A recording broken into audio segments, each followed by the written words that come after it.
packet of protons leaves Linux 2, it'll be travelling at 1/3 the speed of light.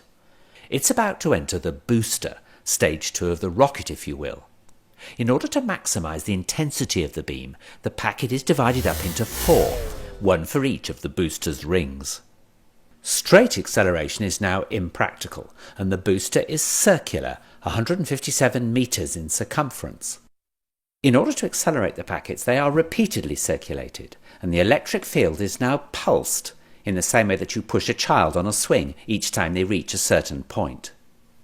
Magnets exert a force on the passing protons at right angles to their direction of motion, and so powerful electromagnets are used to bend the beam of protons round the circle.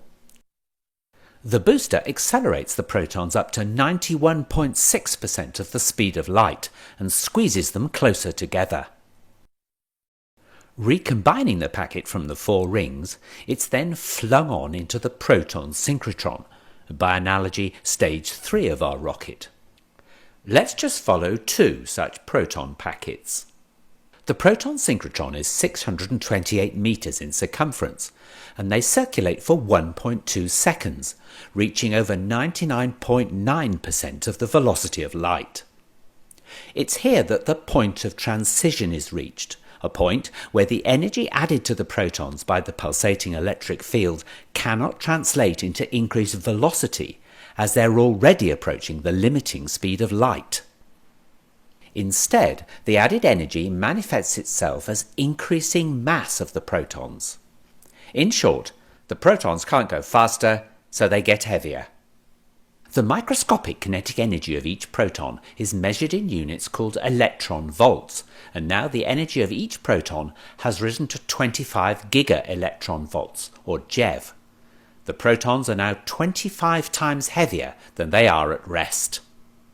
The packets of protons are now channeled into stage 4, the superproton synchrotron, a huge ring 7 kilometers in circumference, designed specifically to accept protons at this energy and increase it to 450 GeV.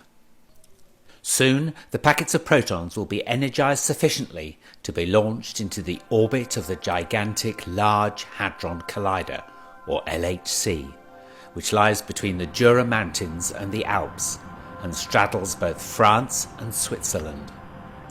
Lying deep underground, it has a circumference of 27 kilometers. There are 2 vacuum pipes within the LHC containing proton beams travelling in opposite directions. Using ultra-sophisticated kickers to synchronize incoming packets with those already circulating, one vacuum pipe has injected into it protons which will circulate clockwise, and the other protons which will circulate anti-clockwise. The counter-rotating beams cross over in the 4 detector caverns, where they can be made to collide. The energy of the collision is double that of the individual opposing protons, and it's the debris from these collisions that is tracked in the detectors. For half an hour, the SPS injects protons. Finally, there are 2,808 packets.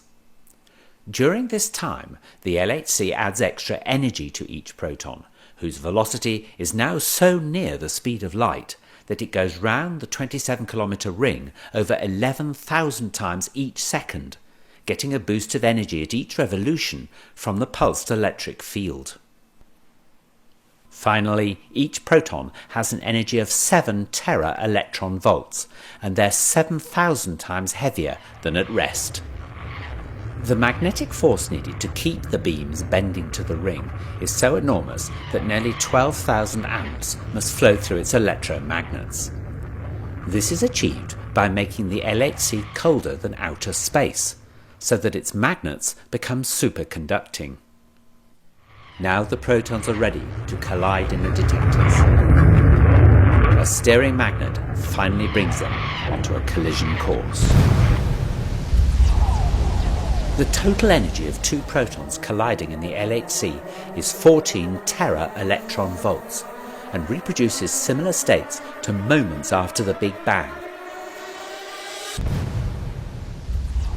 Particle tracks from these collisions will be analysed by computers connected to the detectors, and it's hoped these tracks will give a new insight into the very birth of our universe, how our universe has evolved, what governs its behavior,